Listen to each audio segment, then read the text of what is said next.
तरह से आप देख रहे हैं आए दिन भ्रष्टाचार का हरियाणा में बोलबाला हो रहा है, अधिकारी पकड़े जा रहे हैं, उसी को लेकर के आज वीरेंद्र राठौर जी हमारे बीच में यहाँ पानीपत में पहुँचे हैं और उनके साथ हमारे हरियाणा प्रदेश कांग्रेस कमेटी पंचायती राज के संयोजक डॉक्टर सुनील पवार जी भी उनके साथ पहुँचे हैं।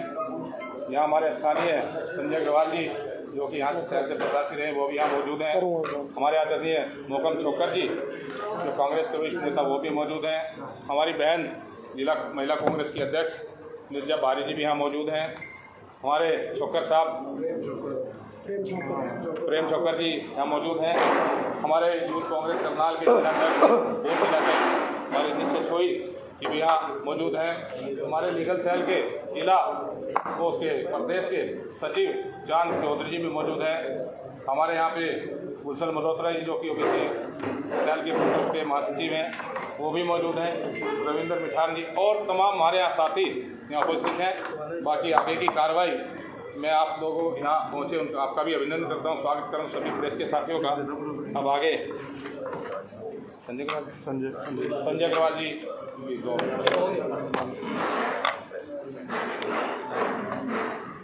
सबसे पहले पानीपत के सभी पत्रकार बंधुओं का मैं हार्दिक स्वागत करता हूं। हमारे बीच आज ऑल इंडिया कांग्रेस कमेटी के सेक्रेटरी भाई वीरेंद्र राठौर जी, हमारे पंचायती राज के प्रदेश अध्यक्ष डॉक्टर सुनील पवार जी, बड़े भाई ओमवीर पवार जी, हमारी पानीपत की जिला अध्यक्ष बहन निर्जा बारी जी, मोकम छोकर जी, प्रेम छोकर जी और उपस्थित सभी कांग्रेस साथियों का मैं पानीपत में स्वागत करता हूं। आप देख रहे होंगे कि पिछले 3-4 दिन से अनेक भ्रष्टाचार के मामले पकड़े जा रहे हैं। सीएम सिटी होने के बावजूद वहां पर भ्रष्टाचार के इतने बड़े मामले पब्लिक के सामने आ रहे हैं। उसी को लेकर हमारे राष्ट्रीय सचिव भाई वीरेंद्र राठौर जी आप लोगों के समक्ष उपस्थित हुए हैं। उन मुद्दों को आप लोगों से रूबरू लेकर मैं भाई वीरेंद्र राठौर जी का स्वागत करता हूं और उनको आप लोगों से रूबरू होने के लिए स्वागत करता हूं और उनको कहता हूं कि भाई वो अपनी प्रेस वार्ता आरंभ करें। बहुत बहुत महिला कांग्रेस की अध्यक्षा गिरजा बारी जी, आदरणीय चांद चौधरी जी, गुलशन मल्होत्रा जी, कांग्रेस के वरिष्ठ नेता आदरणीय मोकम छोकर जी, प्रेम छोकर जी, सोमदत्त अत्री जी, हमारे साथ आए युवा कांग्रेस करनाल के पूर्व जिलाध्यक्ष आदरणीय भाई निश्चित सोई जी, प्रदेश कांग्रेस कमेटी के पूर्व सचिव भाई बसंत राणा जी और तमाम कांग्रेस पार्टी के वरिष्ठ नेतागण। आज आदरणीय प्रदीप शर्मा जी, आज़ाद अलावत जी, रविंद्र मिठान जी, आज की ये प्रेस वार्ता आप सब के माध्यम से एक बहुत ही गंभीर विषय के ऊपर चर्चा करने के लिए उपस्थित हम सब साथी यहाँ हुए हैं। करनाल का एक फर्जी रजिस्ट्री का घोटाला जो लगभग 300 से 400 करोड़ रुपए का आंका जा रहा है, वो पूरे हरियाणा में कितने व्यापक रूप पे चल रहा है उसके बारे में विस्तृत चर्चा आप लोगों के माध्यम से हम करेंगे। पानीपत जिले के ही कंप्लेनेंट श्री परमजीत सिंह द्वारा विजिलेंस को शिकायत देने के उपरांत डीटीपी करनाल की गिरफ्तारी हुई और लगभग 78 लाख रुपए की राशि डीटीपी करनाल के घर से निवास स्थान से बरामद हुई। तफ्तीश के दौरान डीटीपी करनाल ने तहसीलदार करनाल के ऊपर भ्रष्टाचार के बड़े गहन आरोप लगाए और उसके बाद तहसीलदार करनाल राजबख्श को परसों पुलिस ने गिरफ्तार किया। मामला यहीं नहीं थमता है। पानीपत जिले के रहने वाले कंप्लेनेंट ने शिकायत करने से पूर्व डीटीपी और डीटीपी के ड्राइवर इनके साथ लगातार कई दिनों तक वार्तालाप की। वार्तालाप में रिकॉर्डिंग्स की गई और उन रिकॉर्डिंग्स में गंभीर आरोप सूत्र बता रहे हैं कि बहुत गंभीर आरोप हैं। यहाँ तक बताया जा रहा है कि डिप्टी सीएम दुष्यंत चौटाला का नाम भी उन रिकॉर्डिंग्स में है, ये सूत्र बताते हैं।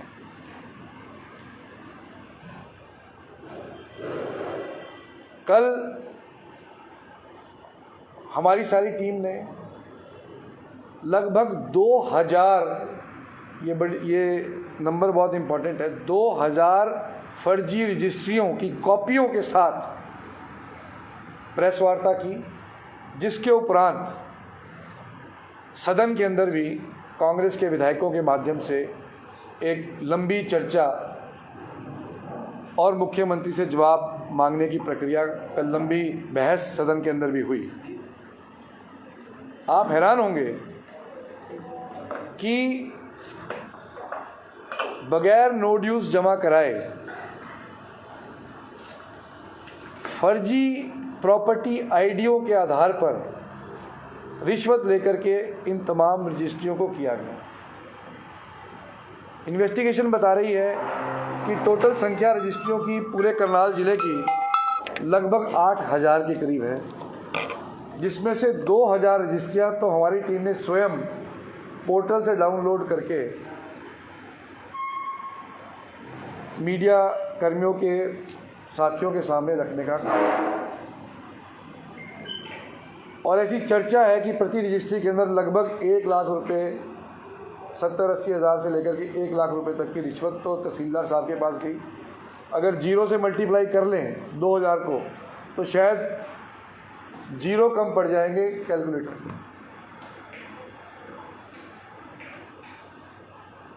लगातार इस बात को उठाने के बाद ये मामला पिछले 4-5 वर्ष से लगातार चल रहा है। मीडिया साथियों के माध्यम से, शहर के नागरिकों के माध्यम से, सीएम विंडो के माध्यम से लगातार कंप्लेंटें हुई, परंतु ये दोनों अफसर, एक दुष्यंत चौटाला के काफ़ी नज़दीकी और दूसरे तहसीलदार को माननीय मुख्यमंत्री जी जो करनाल से विधायक है, उनका पूर्ण संरक्षण प्राप्त।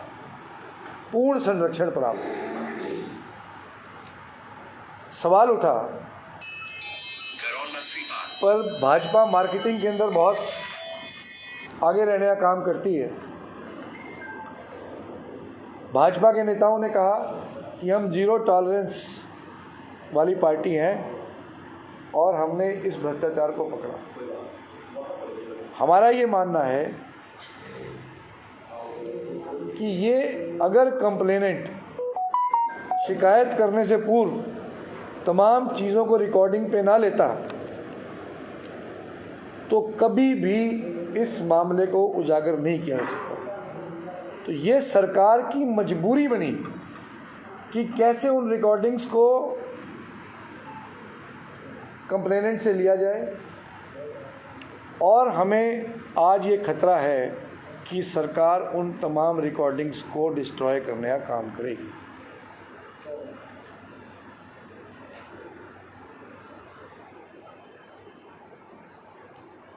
मामला इतना बड़ा है कि अगर हरियाणा लेवल के ऊपर इसको देखें तो ये घोटाला सैकड़ों करोड़ का नहीं, हज़ारों करोड़ के अंदर, हज़ारों करोड़ के अंदर जाकर के रुकेगा। और पानीपत ज़िले में भी लोग फ़ोन कर करके बताते हैं कि इस प्रकार के गड़बड़ झाले तहसील के अंदर लगातार चल रहे हैं।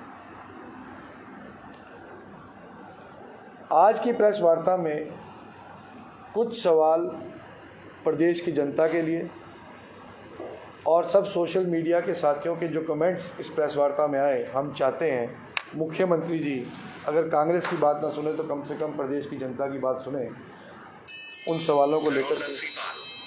पहला सवाल पानीपत की जनता से मैं ये ज़रूर करना चाहता हूँ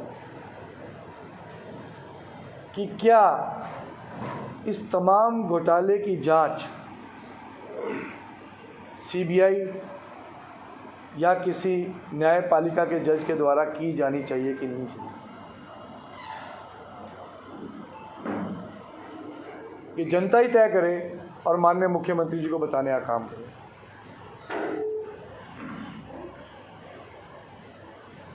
पानीपत की जनता ये बताए कि करनाल लोकसभा से सांसद संजय भाटिया जी, जो करनाल का भी प्रतिनिधित्व करते हैं और पानीपत का भी प्रतिनिधित्व करते हैं, इतने बड़े घोटाले को लेकर के चुप्पी क्यों साधे हुए। पानीपत की जनता ये बताए कि क्या संजय भाटिया जी को मुख्यमंत्री जी को पत्र लिख करके या सार्वजनिक रूप से ये मांग नहीं करनी चाहिए कि करनाल और पानीपत की हुई पिछले 3-4 वर्षों की तमाम गैर कानूनी रजिस्ट्रियों की न्यायिक या सीबीआई से जांच हो और दोषियों के खिलाफ कड़ी कार्रवाई। परंतु हमारे सांसद इस मामले पर पूर्ण रूप से चुप। मैंने सोशल मीडिया पे, हमारे सांसद जी काफ़ी एक्टिव रहते हैं, मैंने सोशल मीडिया पे उनके अकाउंट को चेक किया। फेसबुक अकाउंट भी चुप है और ट्विटर हैंडल भी बिल्कुल शांत। तो ये शांति का क्या कारण है, ये मुझे लगता है कि हमारे सांसद को बताना चाहिए। भाजपा के पूरी लोकसभा क्षेत्र में, मैं हरियाणा लेवल की तो बात बाद में करूंगा क्योंकि हमारा लोकसभा क्षेत्र करनाल और पानीपत जिला है, पढ़ने वाले तमाम भाजपा के विधायक इस गंभीर मामले पर चुप्पी साधे हुए हैं।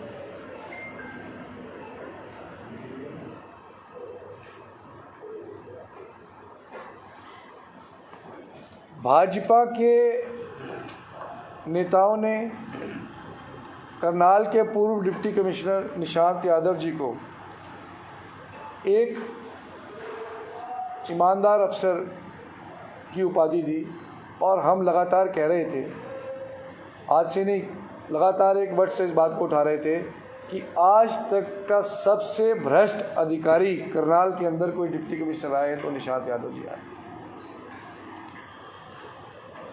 कल बड़ी हैरानी की बात है, जिस समय राजबख्श तहसीलदार को कोर्ट में पेश किया गया, ये मैं बात बड़ी जिम्मेवारी से कह रहा हूँ,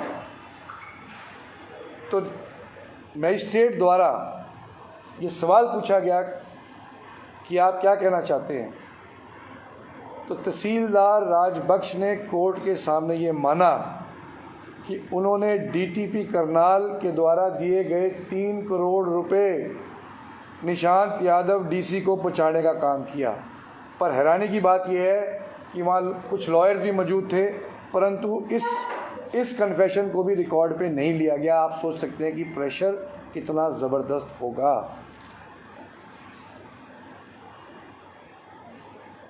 डीटीपी द्वारा तफ्तीश में जो इलीगल प्रॉपर्टी बनाई गई, उसकी कीमत सरकारी आंकड़ों के अनुसार लगभग 200 करोड़ रुपए डीटीपी की प्रॉपर्टी आकी जा रही है।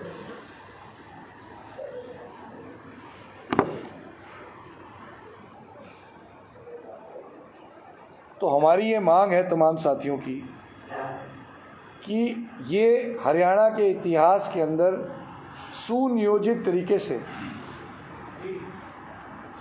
होने वाला एक सबसे बड़ा अपराध है, और अपराध इतनी बड़ी श्रेणी का है कि आज तक के सारे रिकॉर्ड घोटालों के हरियाणा के ये तोड़ने का काम किया, और सरकार इसे दबाने का प्रयास लगातार कर रही है।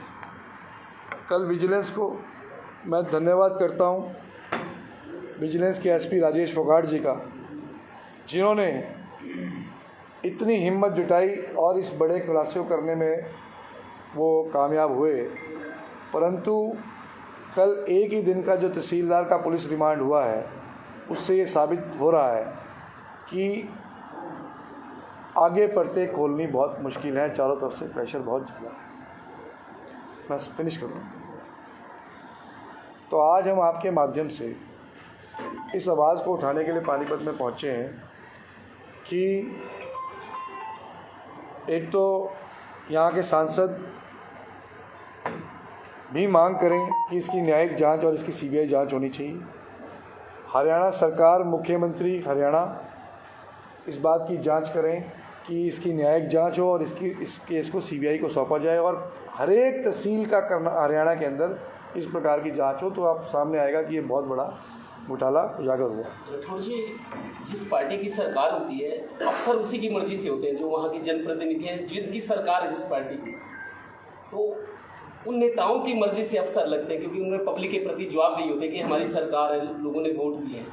आप ये जो बीजेपी के नेता हैं वहाँ पे जिलाध्यक्ष भी होते हैं और भी होते हैं, आपको लगता है उनके संज्ञान में भी मामला रहा होगा? और दूसरी बात, सरकार का सीआईडी जिनका काम ही ये है कि अगर गलत हो रहा है तो इमीडिएटली रिपोर्ट होता गवर्नमेंट अपने डिपार्टमेंट को करना, आपको लगता है सीआईडी की भी फेलियर है या उन्होंने छुपाए रखा? और जो वहाँ के नेता है, देखिए ये सवाल उठा था करनाल में भी, मैं इसका जवाब दूंगा कि सीआईडी का तो फेलियर जब हो जब कोई सरकार नाम की चीज़ हरियाणा में हो। सरकार नाम की चीज़ हरियाणा में हो तो किसी की फेलियर और अकाउंटेबिलिटी की बात उठाने की बात। Most failure chief minister of Haryana is Manohar Lal Khattar, most failure chief minister, जिसको ना एडमिनिस्ट्रेटिव एक्सपीरियंस है और जो धड़ल्ले से भ्रष्टाचार जो है वो हमारे करनाल में और हरियाणा में कराने का काम कर रहे हैं। आप हैरान हो जाएंगे कि ये 2000 रजिस्ट्रियाँ जो पिछले 3 साल में हुई हैं, ये कोई आरटीआई से नहीं निकाली गई हैं, ये सरकार के पोर्टल के ऊपर ही रखी हैं। ये उस पोर्टल से डाउनलोड करके हमने प्रिंट आउट निकाले। तो क्या मुख्यमंत्री जी इस बात को नकार देंगे कि जो डॉक्यूमेंट्स पब्लिक डोमेन पे पिछले 3 साल से पड़े हैं, जो डॉक्यूमेंट ही अपने आप में बता रहे हैं, रजिस्ट्री विकास कॉलोनी की है, आईडी करण विहार की लगी है,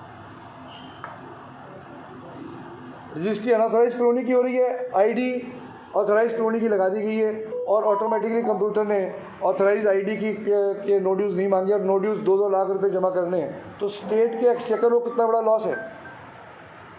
मैंने कल जो उदाहरण दिया जिस प्लॉट का 2000 रजिस्ट्रियों में से निकाल करके, उस प्लॉट के ऊपर 2 लाख रुपए के ड्यूज़ थे।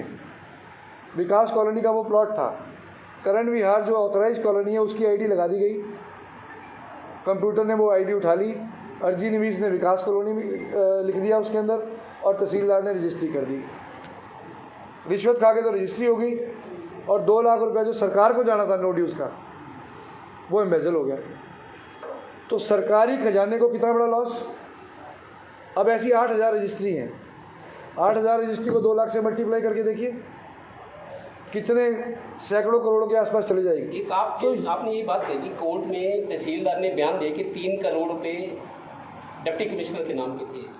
ये आप आरोप लगा रहे हैं या? मैं आरोप नहीं लगा रहा हूँ, मैं देखिए मैं ऑथेंटिक इन्फॉर्मेशन कह रहा हूँ और ये चीज़ रिकॉर्ड पे भी नहीं आई है।